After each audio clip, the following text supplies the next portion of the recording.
Senhor Jesus. Amém, amadas irmãs? Amém. Cheias de graça e de verdade. Amém. Todo mundo está cheio de graça aqui agora à tarde, né? Amém. Ninguém vai dormir hoje à tarde não, né? Todo mundo vai ficar atento aqui comigo. Amém.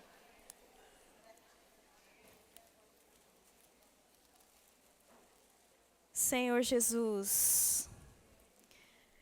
Irmãs, Jesus pagou um alto preço, se tornou cheio de graça e de verdade, para que hoje nós, como mulheres que vivem nessa terra, com todas as nossas tribulações e dificuldades, sejamos também essas mulheres cheias de graça e de verdade.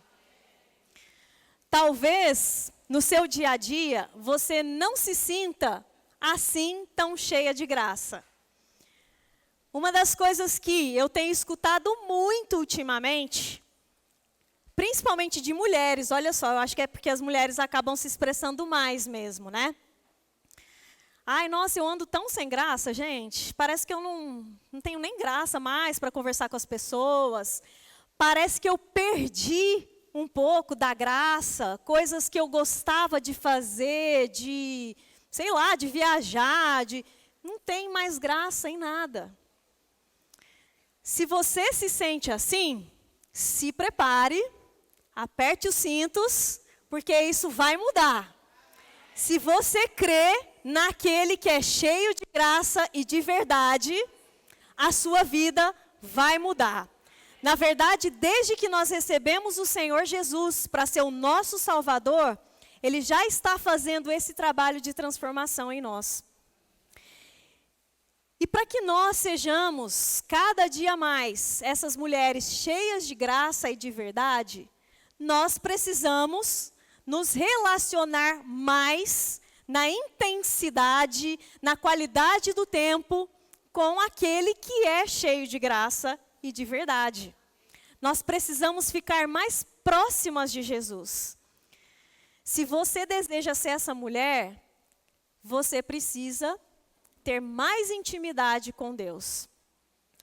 É muito verdade o ditado que fala: me diga com quem andas que eu direi quem és. Não é verdade? A gente acaba assimilando algumas características, alguns trejeitos, o modo, às vezes, até de pensar.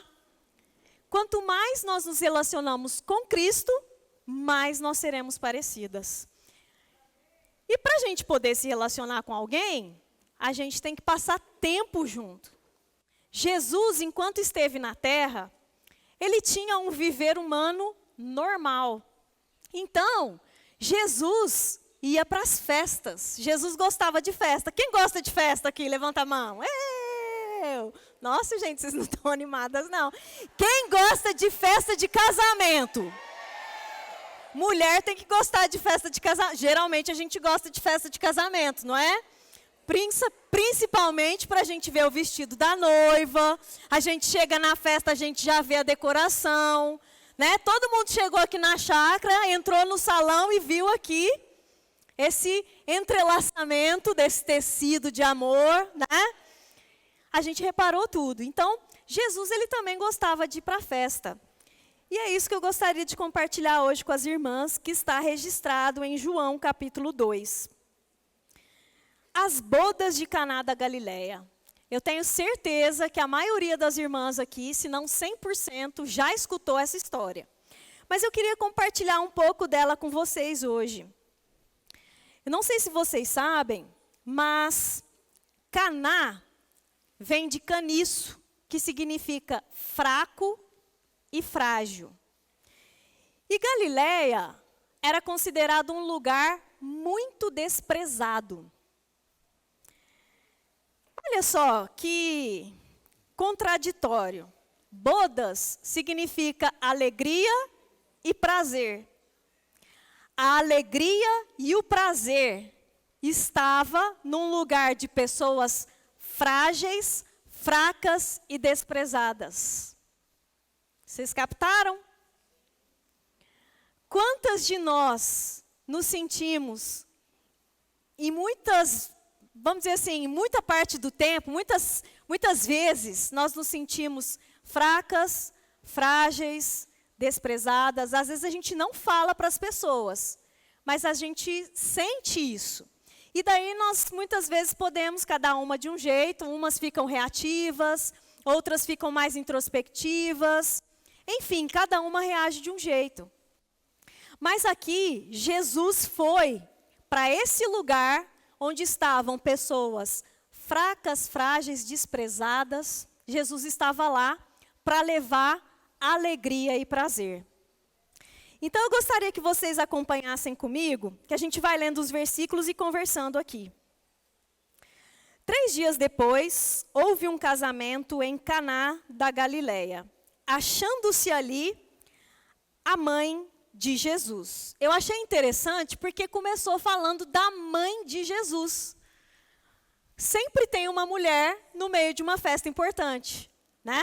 E hoje é um dia de festa aqui, olha quantas mulheres lindas, maravilhosas, cheias de graça e de verdade. A mãe de Jesus estava lá.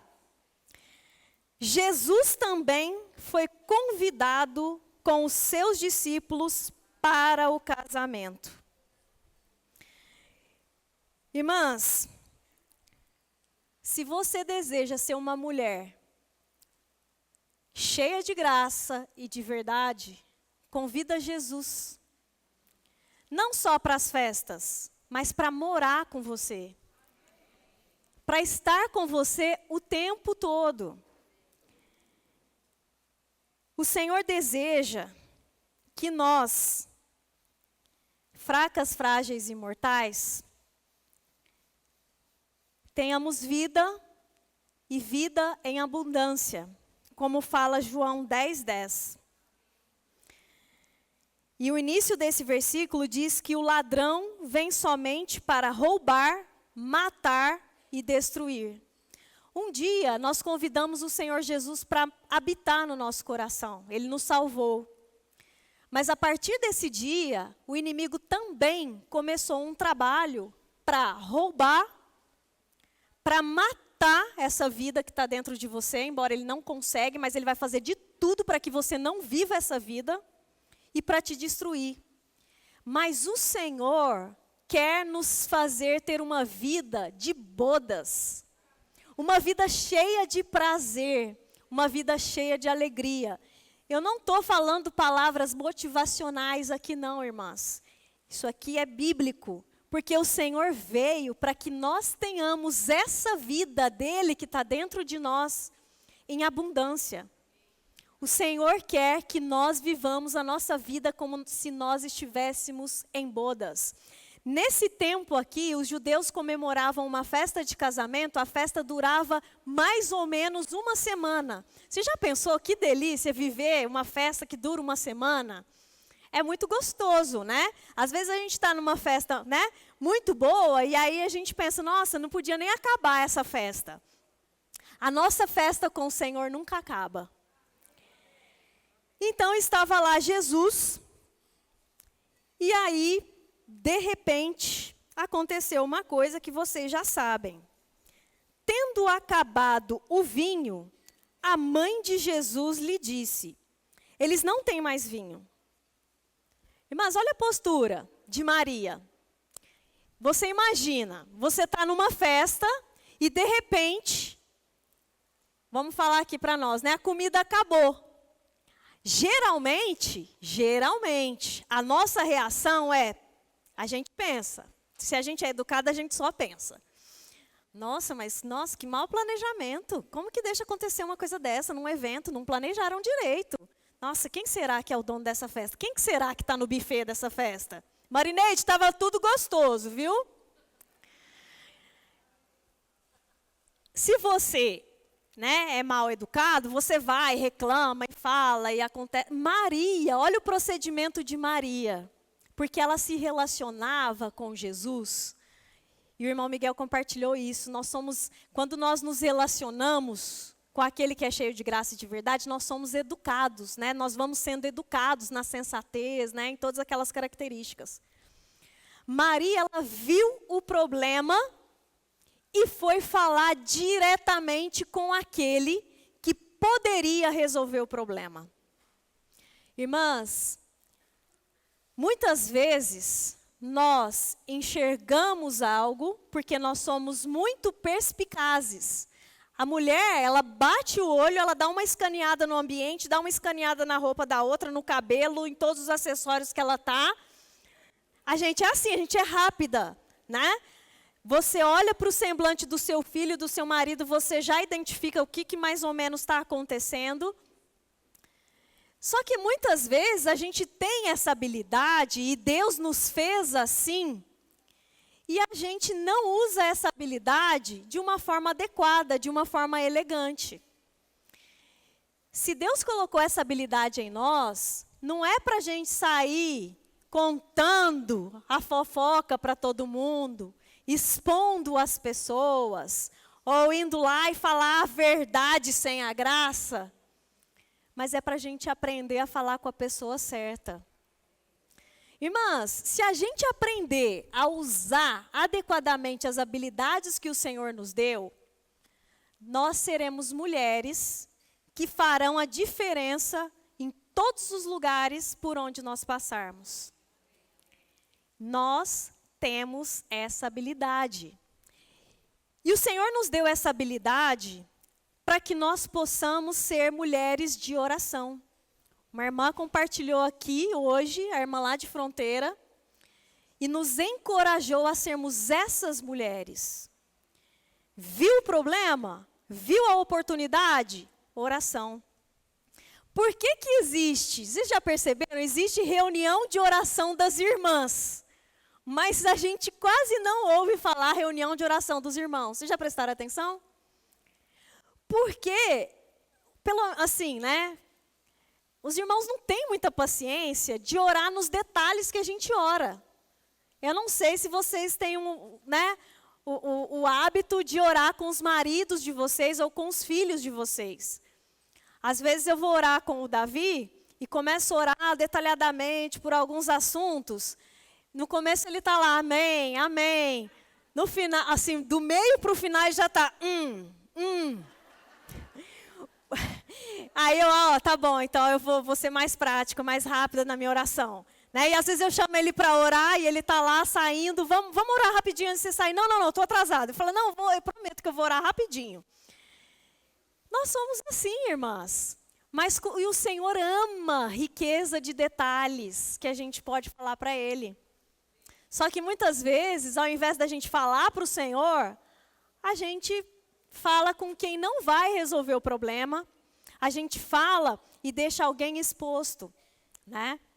E aí eu estou lembrando aqui, falando dessa questão de que a mulher, né, é bem atenta aos detalhes e os homens não, e por isso que foi, né, que o Senhor juntou o homem e a mulher, porque acabam se complementando também nas suas diferenças, um ajuda o outro, né? Eu não vou expor meu marido porque ele não liga, tá? Então não fiquem escandalizadas. No ano passado, na conferência em Uberlândia, foi em outubro, né? Também. Pela primeira vez, eu acho que foi a primeira vez que eu fiquei o dia todo fora de casa e deixei o Natanael e a Raquel com o Davi para ficar o dia todo. E ele se vira bem com os meninos do jeito dele e tal. E aí, na hora do almoço lá em Uberlândia, eu mandei mensagem para saber se estava tudo bem, o que ele tinha dado de almoço para os meninos, coisa de mãe, né? E aí ele só me mandou uma foto, porque os homens não gostam de falar, já resume tudo numa foto, né? Ele me mandou uma foto, ele estava num restaurante com os meninos. E aí eu ampliei a foto, e aí eu falei, não acredito. Eu olhei, pensei, comecei a rir, falei, não acredito. Irmãs, o Davi levou a Raquel de pijama para o restaurante. Eu falei, eu não acredito que você colocou essa roupa na Raquel. Aí ele falou, o que tem? Eu falei, amor, isso é pijama. Ele, não, tá super bonitinha, não é pijama não. Ou seja, os homens não são atentos. E aí, para comprovar que, de fato, os homens não são atentos a detalhes, Na semana passada a gente saiu para almoçar com os meninos, aí almoçamos e tal, estamos saindo do restaurante e o Davi estava com um dos meninos na frente assim, e eu atrás com o outro, né, de mão dada. Aí eu estava andando, eu olhei para o pé do Davi, para os pés do Davi, e falei, nossa, mas tem alguma coisa esquisita. Vocês já descobriram o que é. Ele estava com um tênis de cada modelo. E aí eu falei, nossa, eu não acredito que você saiu comigo desse jeito. Ele olhou e, tô nem aí. Se fosse, né, se fôssemos nós, primeiro que a gente não sairia assim, né, irmãs? Que a gente dá uma olhada no espelho umas 3 vezes, pelo menos, né?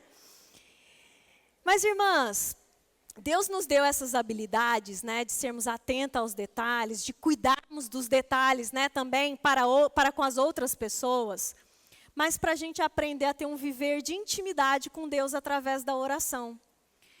E para nós que somos aqui mulheres, mães, avós, tias, esse é um princípio que nós também devemos ensinar os nossos filhos, netos e as crianças de quem nós cuidamos.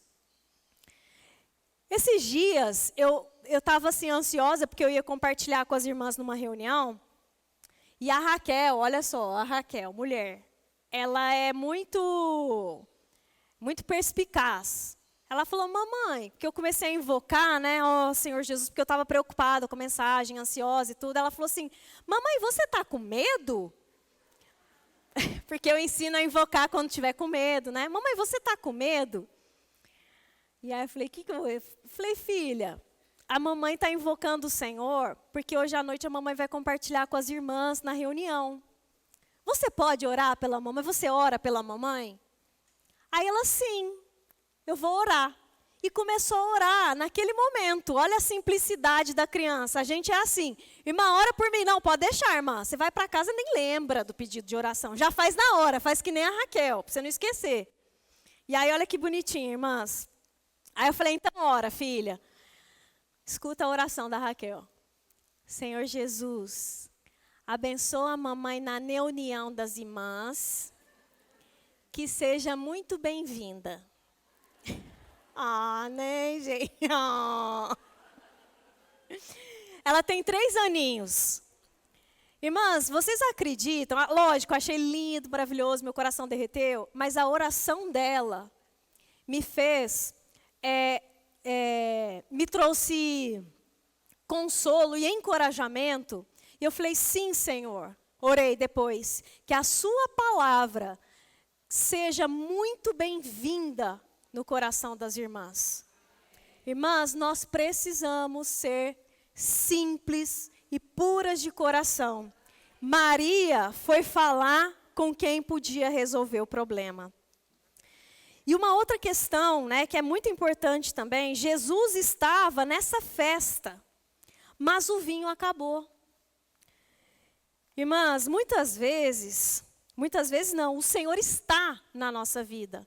Mas muitas vezes nós temos o conceito de que por termos o Senhor presente em nossa vida, de que a gente tem que ter um viver blindado de provações, de circunstâncias, de sentimentos. O fato de o Senhor estar presente não nos isenta de passarmos pelas tribulações, não nos isenta de passarmos por escassez, não nos isenta de termos depressão, ansiedade. Infelizmente, alguns ainda têm o conceito de que, nossa, se você tem o Senhor, então você não pode ficar triste, porque isso é falta de fé. Isso não existe, irmãs. A nossa saúde mental é tão importante quanto a nossa saúde física. Muitas vezes a gente consegue ir para o médico, meu tempo já está acabando. A gente vai para o médico cuidar, mas a gente não consegue cuidar da nossa saúde mental. Mas, se o Senhor está presente, venha a situação que vier, não se preocupe, o vinho pode até acabar, mas ele vai fazer alguma coisa. Se nós formos essas mulheres que se relacionam com Jesus e que vai diante dele em oração, se formos essas mulheres, no ambiente em que estivermos, nós abriremos caminho através da oração para que milagres aconteçam. Maria foi essa mulher nessa festa. E que sejamos nós, na nossa casa, no lugar onde trabalhamos, por onde formos. E aí, o que aconteceu? Maria foi lá falar com Jesus, o vinho acabou, e ele falou assim, mulher, que tenho eu contigo? Ainda não é chegada a minha hora. Muitas vezes a gente lê esse versículo, a gente pensa que Jesus foi até meio que desrespeitoso com ela, né? Eu li assim, mulher, que tenho eu contigo? Mas não é assim, não foi assim que Jesus falou com ela. Em aramaico, mostra que esse era um termo respeitoso, de chamar, né, mulher, senhora. E Jesus praticamente falou para ela, ainda não está na hora ainda. Irmãs, quantas vezes a gente vai ao Senhor, tem o viver de oração e o Senhor fala, ainda não. Espera, ainda não é chegada a minha hora. Quando a gente está muito ansiosa, se o Senhor fala isso para nós, se fosse eu aqui, a Maria, nesse lugar, eu falo, estou nem aí, já falei o problema agora, então não é problema meu mais. E sairia. Não foi esse o procedimento de Maria. Jesus chegou para ela e falou assim, ainda não, calma. Mas olha só o que aconteceu depois. Então, ela falou aos serventes, fazei tudo o que ele vos disser. Irmãs, às vezes nós oramos, o Senhor fala, espera. Às vezes a gente pode desistir, ou então, tudo bem, já que é para esperar, a gente fica passiva. A espera em Deus nunca é passiva. A espera em Deus é ativa. Mesmo que o Senhor fale, espere, a gente tem que estar de prontidão, para que quando chegar a hora dele, já está tudo preparado. Maria, ela sabia, por quê que não é uma espera passiva? Porque Maria cria que Jesus faria, de qualquer jeito ele faria alguma coisa, independente do tempo dele. Irmãs, nós precisamos ser essas mulheres que levam em oração e que creem que algo sim vai acontecer. Que transformação sim vai ocorrer. E aí ela já deixou os serventes, né, preparados. Estavam ali 6 talhas de pedra que os judeus usavam para as purificações e cada uma levava 2 ou 3 metretas. Metreta é a unidade, né? Cada metreta equivalia a mais ou menos 40 litros. Então tinham essas talhas enormes, né? E Jesus, quando chegou o tempo dele, disse para encher essas 6 talhas com água. E ele falou para encher totalmente. Na versão King James fala que era para encher até a borda. O número 6 representa o homem na sua criação. E aqui foi falado que essas águas que eles usavam nessas talhas, era para ser feito o ritual de purificação dos judeus. Como que a gente pode aplicar isso para a nossa vida? Quando o Senhor deseja fazer algo, e o Senhor deseja fazer, nós precisamos ter a atitude adequada para que o Senhor realize a sua vontade, os seus milagres. A gente pode dizer que nós somos essas talhas hoje, mas você está cheia de quê? Essas águas aqui eram águas de morte, porque eram águas usadas na purificação. E era para encher até a borda. Talvez nós estejamos cheias, e o Senhor está falando, enche de água mesmo, transborda, me traz o que você tem. É água? Essa água de morte?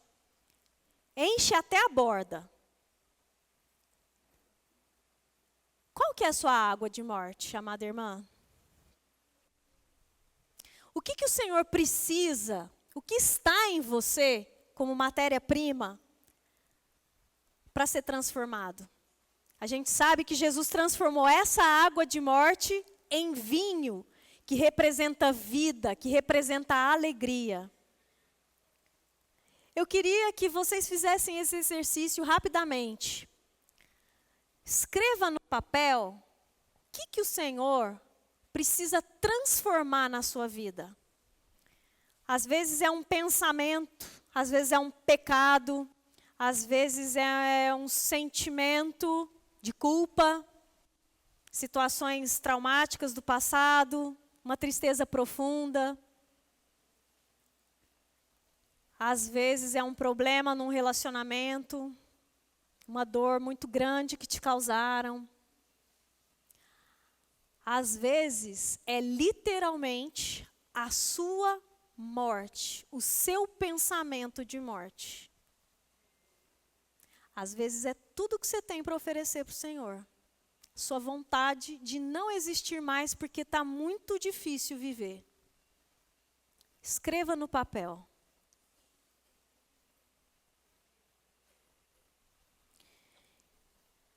Enquanto vocês escrevem, eu gostaria que vocês também apresentassem o que vocês escreveram diante do Senhor. Senhor, eu te apresento esse sentimento, esse pensamento, essa situação, essa falta de vontade de viver. Eu te apresento, Senhor. Eu te convido para transformar a minha vida. Ó Senhor Jesus. Senhor, nós desejamos ser essas mulheres cheias de alegria, cheias de graça, Senhor, cheias de verdade. Transforma, Senhor, a nossa vida. Transforma, Senhor, os nossos relacionamentos. Ó Senhor, queremos ser mulheres úteis a Ti. Queremos ser mulheres que abram o caminho para que o Senhor continue fazendo os Teus milagres na nossa vida, na nossa casa, por onde passarmos. Ó Senhor Jesus. E aí, foi levado ao mestre-sala, que era o maître da festa. Ele experimentou. Uau!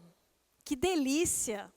Ué, você deixou o melhor vinho, falou pro dono da festa. Você deixou o melhor vinho para o final? Geralmente não é assim que as pessoas fazem. Irmãs, quando a transformação acontece na nossa vida, as pessoas vão olhar para você de uma forma diferente e você mesma vai sentir que se você já tinha alegria, agora é que de verdade você tem alegria. Se você já desfrutava de paz, é agora que de fato você vai desfrutar da verdadeira paz.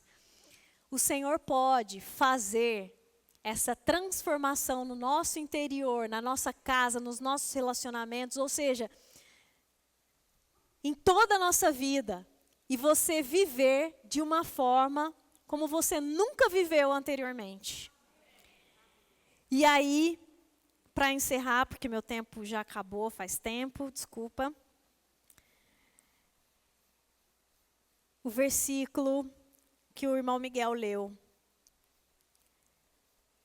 Com este, versículo 11, deu Jesus princípio a seus sinais em Caná da Galileia, manifestou a sua glória e os seus discípulos creram nele. Irmãs, quando o Senhor faz isso na nossa vida, sabe o que acontece? Aqueles que estão à nossa volta creem no Senhor. A gente ouviu diversos testemunhos hoje, né? Até de um marido ateu que se converteu, porque o Senhor transformou a vida da irmã através de um sofrimento e transformou a dele e vai transformando a vida de muitas pessoas. E o Senhor fez esse primeiro milagre, não era para mostrar que ele tinha superpoderes, porque ele pode fazer milagres. O Senhor faz milagres, fez milagres e continua fazendo milagres em mim, em você, na nossa vida, para que o nome dele seja glorificado. E para que as pessoas vejam o Deus maravilhoso que nós temos. Esse Deus que é cheio de graça e de verdade. E por fim, irmãs, quero deixar um versículo para vocês meditarem, que está em Efésios, capítulo 3, versículo 20. Ora, aquele que é poderoso para fazer infinitamente mais do que tudo quanto pedimos ou pensamos, conforme o seu poder que opera em nós. Amém.